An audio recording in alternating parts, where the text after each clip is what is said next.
it's quite surreal actually.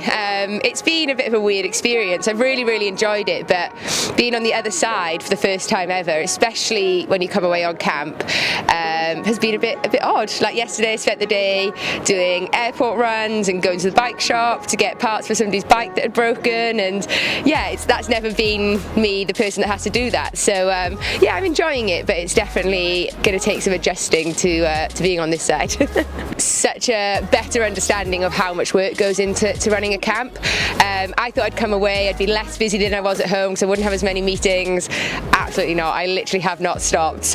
None of us have been to Monte Gordo before, so we've been recceing all the run routes, making sure where the bike sessions are suitable. So I've been driving around a lot, running around a lot. So I've really enjoyed it, and I have kind of really enjoyed helping other people rather than it, always being about me. It's great that I'm now doing it for somebody else and watching them have a great camp and get some great training done. Yeah, so I sort of knew that I was probably going to sort of come to the end of my career. I guess I really came to that realisation last year in 2022, and this job for the assistant coach at Leeds Triathlon Centre through British Triathlon came up. So I thought, I'll apply and see how it goes, and yeah, I got the job. So that was my first ever job interview. So it was very scary, and a panel of people I knew, obviously, because I know everyone who works with British Triathlon. So I think that makes it a little scarier, because you can't lie and you can't make anything up or elaborate anything. So yeah, I was very fortunate and I got the job, and I'm already a level 2 qualified coach. I did that while I was training. But I guess my passion for coaching comes from just wanting to give back to the sport.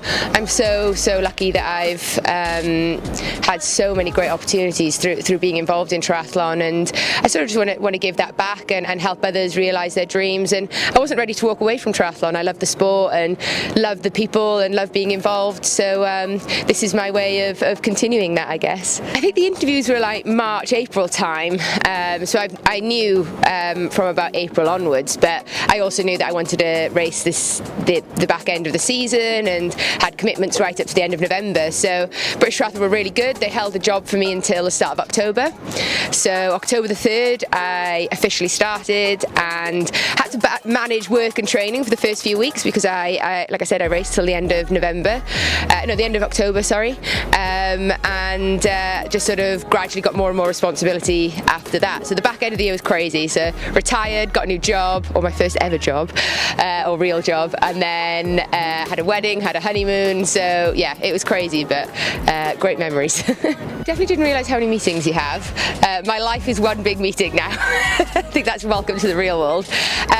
But yeah, I'm getting a really good insight into all the planning that goes into these things, and of course I knew the British Triathlon staff work incredibly hard to make sure we are such a well-oiled machine, and it's great to be a part of that now, and I'm really excited to help the continuation of the success that Britain has had in triathlon over the years, and if I can play a small role in that over the in the build up to Paris, I'd be really grateful, and I'm really excited to be able to do that. So yeah, it's going to be great, and hopefully we can continue with how we've been doing. I'm definitely one of a few female coaches in triathlon. There definitely are female coaches, but outnumbered by male coaches. Yeah, I'm in the minority, but that's fine. I never really grew up thinking I needed a female coach. I've had male coaches my whole life, and that was fine, but I think it is great to have female coaches around. There's no reason why great coaches can't be females at all, and I think it's definitely an added value, especially for the female athletes. If you're traveling and there's a female coach there, I think there's maybe a better understanding of what it's like to be a female athlete, and hopefully that's what I can bring to the role, is actual real life experience of being an elite female athlete, and sort of the hurdles or barriers that come with that. I definitely don't tell Georgia what to do. Georgia tells me what to do.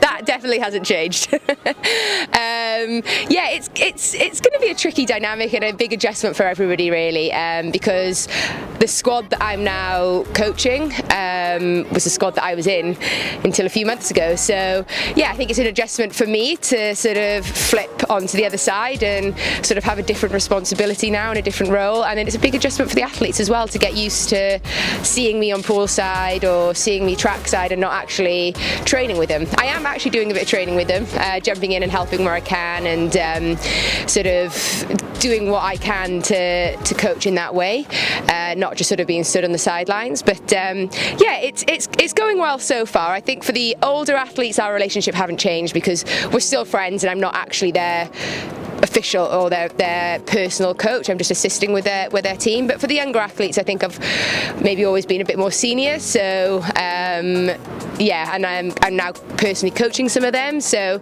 it's going well so far. Just sort of need to learn, where the line is and when to walk away from conversations that you used to be able to get involved in.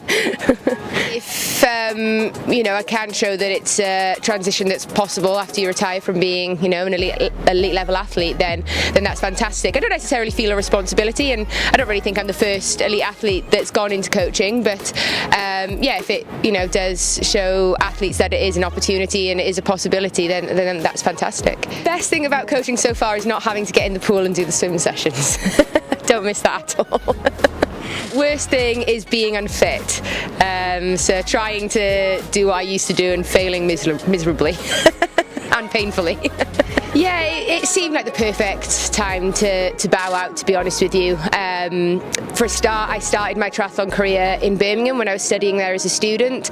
That's where I first got into the sport, so it was definitely full circle to go back to Birmingham, race the Commonwealth Games, represent Wales and get that medal. So that was kind of perfect, and Europeans was just the icing on the cake.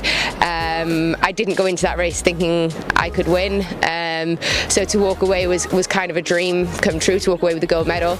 And again, that just seemed like the perfect opportunity to be like, thank you very much, and to leave with my head held high and not sort of hanging on to the bitter end. So yeah, no, I think it's perfect, and a lot of people have said to me, you've got to do one more year, but I'm quite happy to bow out now with good memories, and yeah, look to the future.